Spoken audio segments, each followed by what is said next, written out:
What advice a lot of people are struggling with anxiety and depression, probably more than ever before. What advice do you give to them? They're seeking purpose, they're seeking fulfillment, but it's a reality in their life every day. What advice do you give them? First of all, recognize that you can be a Christian and suffer with anxiety, suffer with depression. I think a lot of pastors have done a very poor job in this area, saying that they just have a lack of faith. Now, you can be a faithful Christian and still be depressed. I mean, Elijah called down fire from heaven one day, and the very next day he was suicidal. His was not a lack of faith. That wasn't the problem. In fact, God visited Elijah when Elijah was depressed and suicidal, and God said a couple things to him. He said, eat and rest, because Elijah physically was wore out. Listen, if you burn both ends of the candle, you're going to wear yourself out physically, which is going to impact you emotionally and spiritually. We're interconnected beings. If we are unhealthy physically, it's going to affect us spiritually. If we're unhealthy spiritually, it's going to affect us emotionally. And so taking care of your physical body, eating, resting, so vital to your mental, emotional health. Not only that, the angel spoke to Elijah and said, you're not alone. You're not alone. There are 7,000 others.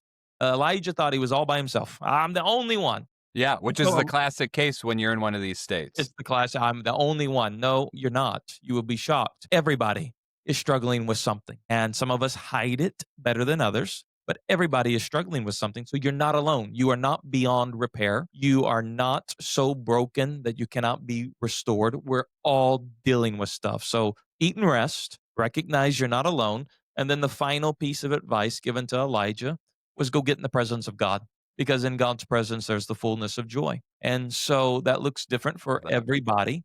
Yeah.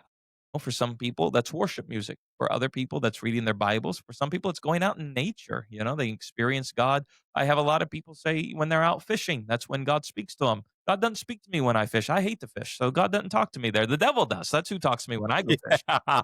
So you got to find, Frustration takes over when yeah, I'm throwing that pole in, you man. got to go find, where does God speak to you? Where do you feel and sense you're closest to God? For everybody, it's different, but those are keys: is surrounding yourself with people, not isolating yourself, surrounding yourself, because we like to go into the cave when we're depressed, get all by ourselves. If the enemy can isolate you, he will dominate you. We have to be in a herd. We are herd animals. That's why Jesus refers to us as sheep.